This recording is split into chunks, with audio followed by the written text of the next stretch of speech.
नमस्ते दोस्तों। आज हम ASP.NET कोर वेब पे एक वेब एप्लीकेशन बनाने के लिए कुछ सॉफ्टवेयर की रिक्वायरमेंट होगी, वो इंस्टॉल करते हैं। तो क्या सॉफ्टवेयर की रिक्वायरमेंट होगी? सबसे पहले विजुअल स्टूडियो 2022 को इंस्टॉल करते हैं। इसको कैसे? इस लिंक पे जाएंगे और इस लिंक को कॉपी करेंगे और कॉपी करके गूगल पे जाएंगे, एड्रेस बार के अंदर जाते हैं और एड्रेस बार के अंदर जाके पेस्ट करके एंटर करते हैं। एंटर करने के बाद में हमें जो है क्या होगा, यहाँ पे नीचे आओगे तो डाउनलोड विजुअल स्टूडियो का कम्युनिटी वर्जन, प्रोफेशनल और एंटरप्राइजेस दिखाएगा। हमें कम्युनिटी वर्जन जो फ्री मिलेगा उसको जो है इंस्टॉल कर देना है। ये ट्रायल वर्जन मिलेंगे आप, ठीक है। ये सिस्टम में ऑलरेडी इंस्टॉल है, तो आपको क्या करना है, पहले डाउनलोड करना है और फिर इंस्टॉल करना है। दूसरा सॉफ्टवेयर की रिक्वायरमेंट कौन सी होगी? अगर आप सॉफ्टवेयर इंस्टॉल करने से पहले रिक्वायरमेंट देखना चाहते हो अपनी सिस्टम की, तो इस लिंक पे जाके और रिक्वायरमेंट देख सकते हो। कॉपी करो और देन एड्रेस बार के अंदर जाओ और एड्रेस बार के अंदर जाके पेस्ट करो, एंटर करो। तो रिक्वायरमेंट पे यहाँ पे जाके क्लिक करोगे तो सिस्टम की रिक्वायरमेंट्स दिखा देगा कि क्या क्या जो है आपको सपोर्ट करता है, नहीं करता है, कितने बिट का सपोर्ट करता है, ये सारी चीजें जो है आपको बता देगी। हार्डवेयर क्या है, सॉफ्टवेयर क्या है, ये सारी चीजें जो है शो करती है। इसी टाइप से SQL सर्वर का इंस्टॉलेशन करना होगा, तो इसको भी डाउनलोड करना होगा। इस लिंक पे जाएंगे, कॉपी करेंगे, गूगल पे एड्रेस बार के अंदर जाएंगे और गूगल के एड्रेस बार के जाके और इसको पेस्ट करेंगे, एंटर कर देंगे। एंटर करने के बाद में आपको नीचे एक डेवलपर मिलेगा यहाँ पे और इसके नीचे लिंक मिलेगा डाउनलोड। तो इससे क्या होगा, लेटेस्ट वर्जन जो होगा वो इंस्टॉल कर लेंगे और पहले डाउनलोड करेंगे फिर उसको इंस्टॉल कर लेंगे। अब ये तो इंस्टॉल भी हो गया, लेकिन अब इसके अंदर काम करना है तो इसके लिए यूआई की रिक्वायरमेंट होगी। एक और सॉफ्टवेयर इंस्टॉल करना होगा जिसको क्या बोलते हैं, SQL सर्वर मैनेजमेंट स्टूडियो। और इस लिंक पे जाएंगे, कॉपी करेंगे और नेक्स्ट गूगल क्रोम पे जाएंगे और गूगल क्रोम पे जाके और क्या करते हैं हम, गूगल क्रोम पे जाके और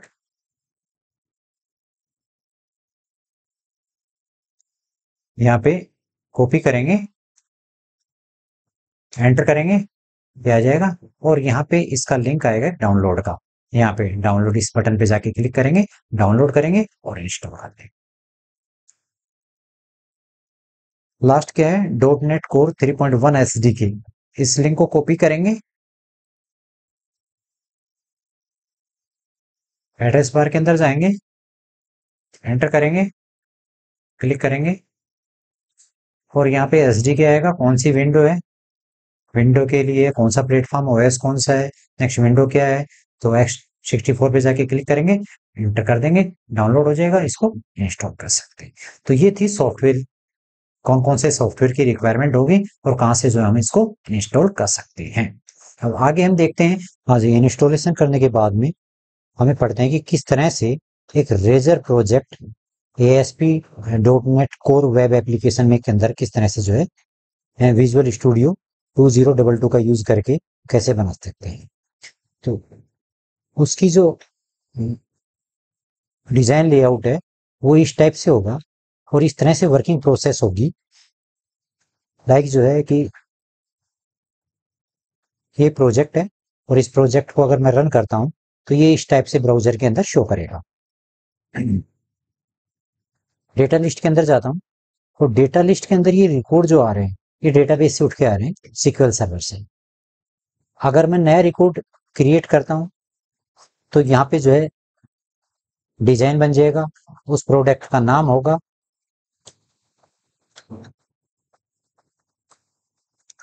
लेखक होगा,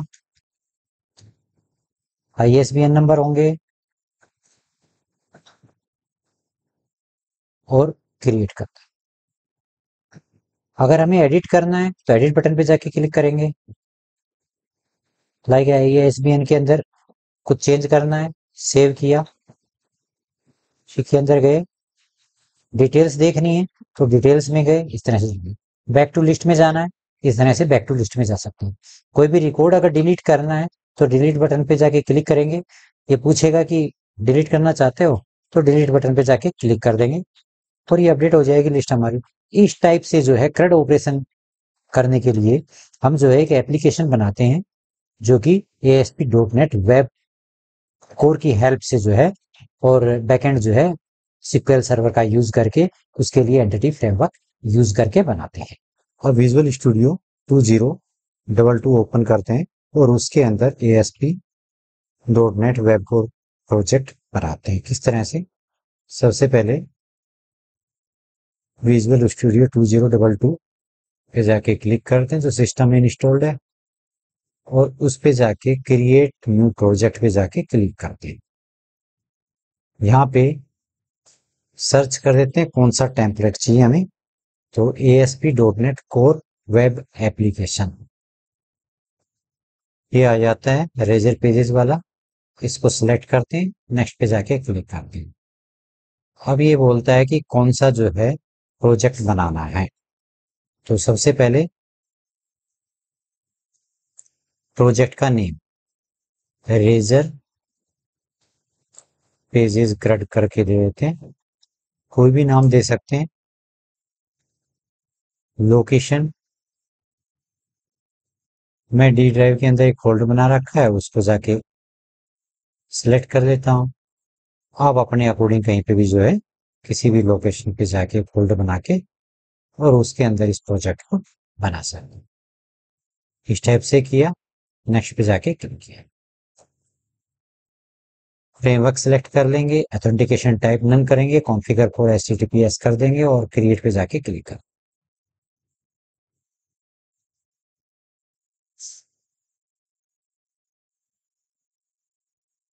इस टाइप से प्रोजेक्ट बन गया। ये प्रोजेक्ट के कुछ रिलेटेड जो है पेजेस बन गए यहाँ पे। अब हमें क्या करना है कि ये देखना है कि ये हमारा प्रोजेक्ट सक्सेसफुली क्रिएट हुआ या नहीं हुआ, एग्जीक्यूट हो पा रहा है नहीं हो पा रहा। तो हम F5 प्रेस करते हैं और एग्जीक्यूट करते हैं लोकल होस्ट पे। ब्राउजर पे आउटपुट देता है या एरर देता है, तो लोकल होस्ट 7210 पोर्ट के ऊपर जो है ये रनिंग है और यहाँ पे जो है ये प्रॉपरली एग्जीक्यूट हो पा रहा है, डिस्प्ले हो पा रहा है बिना किसी एरर के। अब हम इसे क्लोज कर दें। अब हम पहला स्टेप इसका कंप्लीट कर चुके हैं, प्रोजेक्ट हम बना चुके हैं। सेकंड स्टेप के अंदर जाते हैं और डेटा मॉडल क्रिएट करते हैं। डेटा मॉडल क्यों क्रिएट करते हैं? डेटाबेस के अंदर एक टेबल बनाना चाहते हैं और उसके अंदर कुछ कॉलम बनाना चाहते हैं। हमारा प्रोजेक्ट क्या है? हम CRUD ऑपरेशन करना चाहते हैं ASP.NET के थ्रू और SQL सर्वर बैकएंड के अंदर है जो एंटिटी फ्रेमवर्क का यूज करके हम डेटाबेस बनाते हैं और उसके बेस पे जो हम टेबल बनाने की कोशिश करते हैं। तो यहाँ पे हमें प्रॉपर्टी की रिक्वायरमेंट होंगी और प्रॉपर्टी कैसे बनाएंगे? सॉल्यूशन एक्सप्लोर पे जाएंगे, राइट क्लिक करेंगे, फोल्डर बनाएंगे, ऐड करेंगे और एक न्यू फोल्डर क्रिएट करेंगे और उसका नाम होगा डेटा।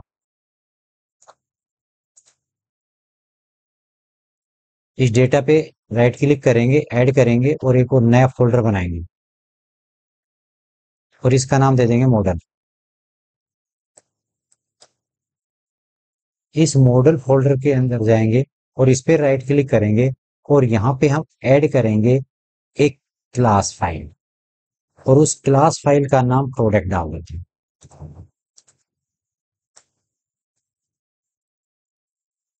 प्रोडक्ट नाम की टेबल बन जाएगी, ऐड करते हैं। यहाँ पे प्रोडक्ट नाम की क्लास बनेगी और इसके अंदर हमें फील्ड बनाने के लिए कुछ प्रॉपर्टी बनानी होंगी। लाइक इस टाइप से सिंपल तरीके से भी बना सकते हैं या कुछ की और रिक्वायरमेंट जो है देके एनोटेशन और उस तरह से भी हम कर सकते हैं। तो विद एनोटेशन के साथ में लेते हैं और ये की लेते हैं, कुछ फील्ड हैं और कुछ फील्ड जो है रिक्वायर्ड कर देते हैं जिनको कि आप नोट नल नहीं कर सकते, यानी कि नल नहीं कर सकते, वो नोट नल होंगे। तो मैं यहाँ से कॉपी करता हूँ और कॉपी करके इस क्लास के अंदर जाके ये प्रॉपर्टी पेस्ट कर देता हूँ। इसके बाद में अब मुझे मेरा सेकंड स्टेप कंप्लीट हो गया। अब थर्ड स्टेप में मुझे क्या करना होगा? एक डेटाबेस कॉन्टेक्स्ट बनाना और उसके लिए मुझे एक क्लास बनानी होगी ऐप DB कॉन्टेक्स्ट के नाम से और वो क्या करेगी, एक कनेक्शन बनाएगी किसके, डेटाबेस के कनेक्शन स्ट्रिंग के साथ में। तो इस टाइप्स की एक क्लास बनाता हूं डेटा नाम के फोल्डर के अंदर। डेटा नाम के फोल्डर में जाता हूँ, राइट क्लिक करता हूँ, ऐड करता हूँ। क्या ऐड करनी है, मुझे क्लास ऐड करनी है। किस नाम की, इस नाम की क्लास ऐड करनी है। और मैं एक्सटेंशन हटाता हूँ, बाय डिफॉल्ट ये खुद देगा, एक्सटेंशन ऐड कर देगा। और यहाँ पे जो है मैंने क्या कर दिया, क्लास ऐड कर दी। ये आगे मेरी क्लास ऐप डीबी कॉन्टेक्स्ट। अब ऐप डीबी कॉन्टेक्स्ट के अंदर मुझे क्या करना होगा, मुझे कुछ कोडिंग करनी होगी। कोडिंग क्या है, कैसे काम करती है, यानी कि डीबी कॉन्टेक्स्ट नाम की एक क्लास होती है जो कि एंटिटी फ्रेमवर्क कोर के अंदर वहां से जो है ये उसको इनहेरिट करती है और उसके बेस पे जो है ये फर्दर काम करती है। तो हम जो है क्या करते हैं, यहाँ पे डीबी कॉन्टेक्स्ट बनाते हैं और उसके बेस पे जो है काम करने की कोशिश करते हैं। तो मैंने यहाँ से लिया कॉपी और यहाँ पे अपनी डीबी क्लास के अंदर गया और इसके अंदर क्या कर दिया, पेस्ट। अब बहुत सारे एरर आ गए, इसको पैकेजेस नहीं मिले, क्लास नहीं मिली। तो मुझे क्या करना होगा, कुछ पैकेजेस जो है, रिक्वायर्ड जो पैकेजेस हैं उनको इंस्टॉल करना होगा। तो रिक्वायर्ड जो पैकेजेस हैं वो इंस्टॉल करने होंगे। कौन कौन से पैकेजेस हैं, ये 4 पैकेजेस हैं जिनको कि मुझे इंस्टॉल करना होगा। और कहाँ पे, टूल्स के अंदर जाऊंगा, पैकेज मैनेजर कंसोल के अंदर जाके, और ये जो कमांड्स हैं इनको रन कर दूंगा वन बाय वन। सबसे पहले Microsoft dot entity framework core को इंस्टॉल करता हूं। तो इसको मैं सिलेक्ट करूंगा और कहां पे जाऊंगा, टूल्स के अंदर जाऊंगा। टूल्स के अंदर जाके और यहाँ पे न्यू गेट पैकेज मैनेजर है और यहाँ पे पैकेज मैनेजर कंसोल है, इसको इनिशियलाइज कर लूंगा, ओपन करूंगा और यहाँ पे इस कमांड को मैं एग्जीक्यूट करूंगा।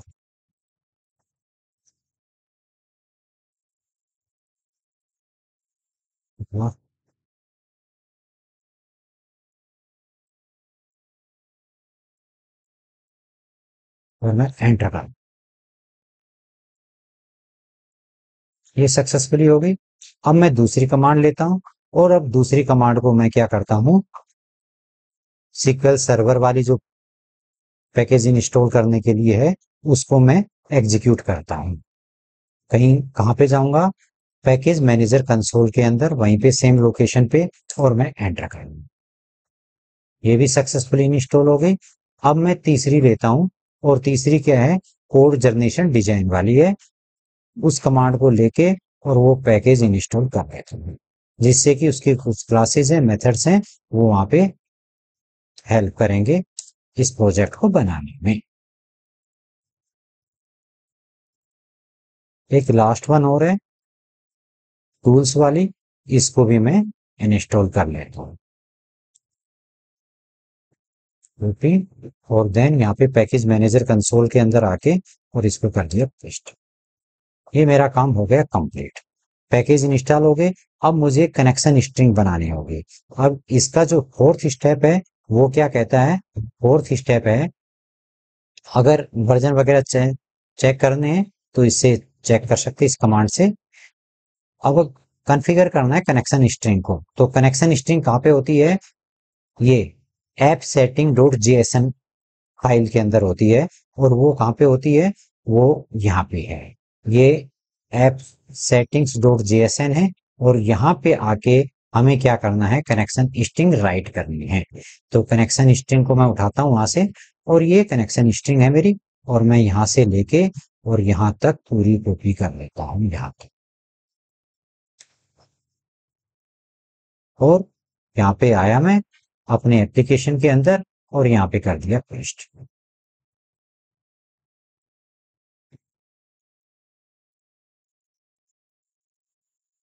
क्लोजिंग कहाँ है इसकी, ये क्लोजिंग है और ये कौन, ये सर्वर नेम है। अब ये सर्वर जो नेम है ये रॉन्ग है, मुझे मेरे सर्वर का नेम चाहिए। तो मेरे सर्वर का नेम कैसे मिलेगा मुझे, मेरे सर्वर का नेम मुझे, मैंने ओपन कर रखा है, इसको क्लोज करता हूँ, 1 मिनट दोबारा ओपन करता हूँ। जो इंस्टॉल कर रखा है सीक्वल सर्वर मैनेजमेंट स्टूडियो, इसको ओपन करता हूँ। और यहाँ पे जैसे ही लॉगिन स्क्रीन आती है वहां पे सर्वर का नेम आता है। अगर ये कनेक्ट हो जाता है, कनेक्ट पे जाके क्लिक करता हूँ, ये सर्वर का नेम है, मैं इसको कॉपी कर लेता हूँ, ये सर्वर का नेम चाहिए। अगर ये सर्वर नेम सही है, चेक करता हूँ, कनेक्ट करता हूँ क्लिक, तो ये कनेक्ट होता है, तो ये सर्वर सही है, सर्वर का नेम। तो ये कनेक्ट हो गया। इसका मतलब क्या है कि ये सर्वर का नेम सही है, और मैं इसकी जगह पे क्या कर देता हूँ, इसको पेस्ट कर देता हूँ। मेरे सर्वर का नेम ये है।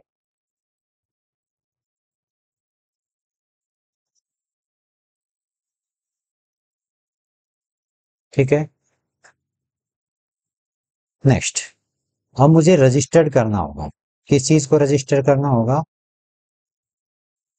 जो डेटाबेस कंटेक्स्ट बनाया है उसको मुझे program dot C S file के अंदर रजिस्टर करना होगा। ये विजुअल स्टूडियो कौन सा है? विजुअल स्टूडियो 2022 वाला है। ये 2019 नहीं है। इसके अंदर start dot C S S नहीं, इसके पहले के वर्जन में क्या था, start dot C S S file होती थी, और वहां पे जो है हमें इसको डीबी कॉन्टेक्स्ट को रजिस्टर करना होता था। लेकिन अब क्या है, program dot C S S file है, और उसके अंदर जाके हमें इसे क्या करना होता है, डीबी कॉन्टेक्स्ट को रजिस्टर करना होता है। कैसे? इस टाइप से सर्विस कंटेनर के अंदर जाते हैं और वहां पे इसको रजिस्टर कर देते हैं, इस टाइप से। Add dB context, app dB context, इस टाइप से जो है इसे रजिस्टर कर लेते हैं। तो मैं पूरी कोडिंग उठा लेता हूँ, जो भी पैकेज की रिक्वायरमेंट है वो भी, और पूरा ले लेता हूँ। अब मैं क्या करता हूँ, यहाँ पे जाता हूँ अपने एप्लीकेशन के अंदर और सिलेक्ट करता हूँ और पेस्ट करता हूँ। अब क्या करता हूँ, लास्ट वन। अब स्टेप ये है कि अब मुझे करंट पेजेस चाहिए जो कि स्कैप फोल्डिंग टेक्निक का यूज करके मैं CRUD ऑपरेशन करना चाहता हूं, जिससे कि ये टेम्पलेट CRUD ऑपरेशन के लिए प्रोवाइड करवाएगा। तो अब उसके लिए मुझे क्या करना होगा, पेजेस नाम के फोल्डर के अंदर जाऊंगा, हम अपनी एप्लीकेशन के अंदर जाऊंगा, पेजेस नाम के फोल्डर के अंदर जाऊंगा, और वहां पे क्या करूंगा, मैं एक फोल्डर और बनाऊंगा। ये पेजेस नाम का फोल्डर है, और इसके अंदर एक फोल्डर बनाऊंगा। कौन सा फोल्डर बनाऊंगा? जिसका नाम होगा डेटा लिस्ट करके, डेटा लिस्ट करके नाम होगा।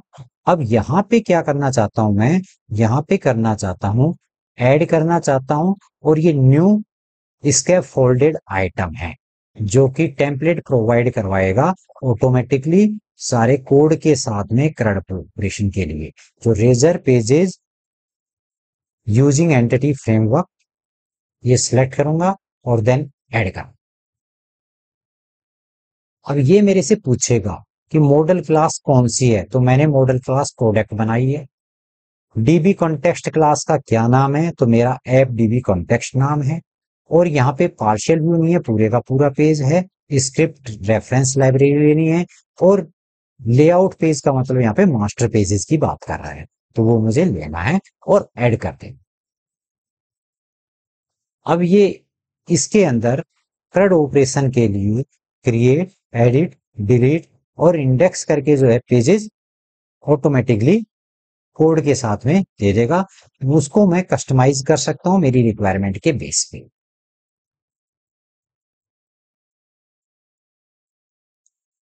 तब तक ये चलता है। अब जो है उसके बाद में मुझे क्या करना होगा, मुझे करना होगा फाइनली माइग्रेशन अप्लाई करना होगा और अपडेट करना होगा डेटाबेस। तो वो कैसे कर सकता हूं मैं, वहीं पे सेम पैकेज मैनेजर कंसोल के अंदर जाके ऐड माइग्रेशन इनिशियल क्रिएट करके, ये कमांड है, इसको ऐड माइग्रेशन कर सकता हूं। ये बन गया मेरा। ठीक है, यहाँ पे दो इंडेक्स फाइल है। एक इंडेक्स डेटा लिस्ट के अंदर बनी है, और एक इंडेक्स पेजेस के अंदर है, ध्यान रखना। अगर मैं डेटा लिस्ट के अंदर करता हूं तो यहाँ पे क्रिएट, डिलीट, डिटेल्स, एडिट और इंडेक्स, ये करके पेज बने हुए हैं। ये स्कैफोल्डिंग, जो स्केप फोल्डिंग जो टेक्नोलॉजी है, उसकी हेल्प से मैंने टेम्पलेट यूज की हुई है, और ये सारे पेज बन गए कोड के साथ में। लेकिन पेजेस के अंदर भी एक इंडेक्स है, तो यहाँ पे कंफ्यूजन हो जाएगा, कौन सा ओपन कर रखा है, कौन सा नहीं ओपन कर रखा। इसलिए मैं क्या करता हूँ, इसको भी क्लोज कर देता हूँ, इसको भी क्लोज कर देता हूँ। अब जब मुझे जरूरत पड़ेगी जिस चीज को मैं ओपन कर,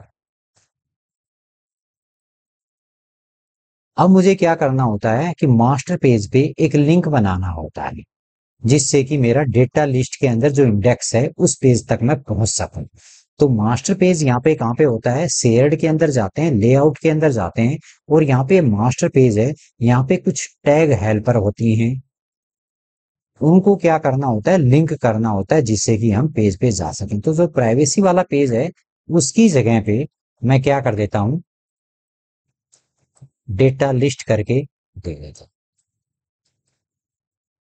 और यहाँ पे जो पेज है, कहाँ पे है मेरा पेज, डेटा लिस्ट के अंदर है, और इंडेक्स नाम का पेज है। तो एक्सटेंशन के बिना जो है मैं यहाँ पे करूंगा तो मैं यहाँ तक पहुंच पाऊंगा।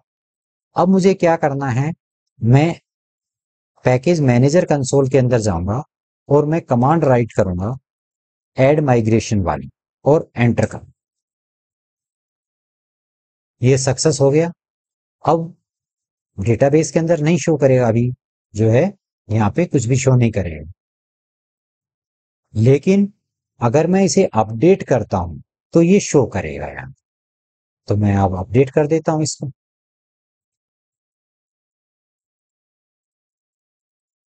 अपडेट वाली कमांड लेता हूं, अपडेट डेटाबेस।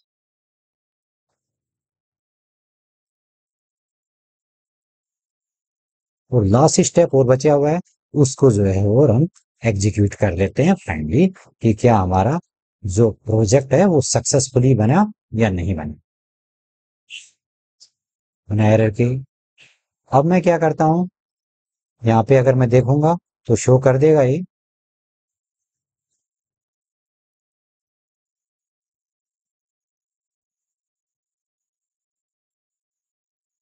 अगर मैं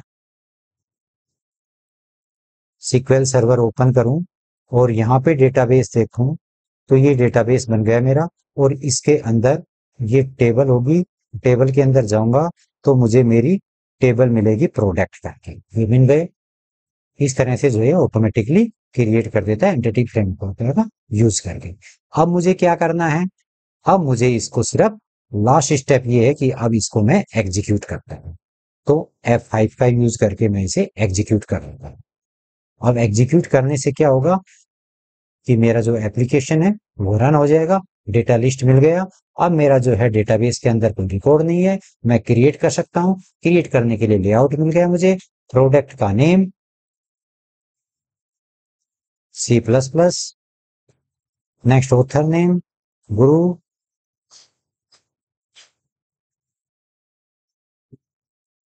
ISBN 123456, क्रिएट। क्रिएट के अंदर आ गया। एडिट करना चाहता हूं, मैं एडिट कर सकता हूं यहां से 7 और सेव। नेक्स्ट डिटेल्स देखनी है, डिटेल देख सकता हूं, बैक जा सकता हूं, इस टाइप से। और क्रिएट करना है और नया क्रिएट कर सकता हूं, नेक्स्ट सी,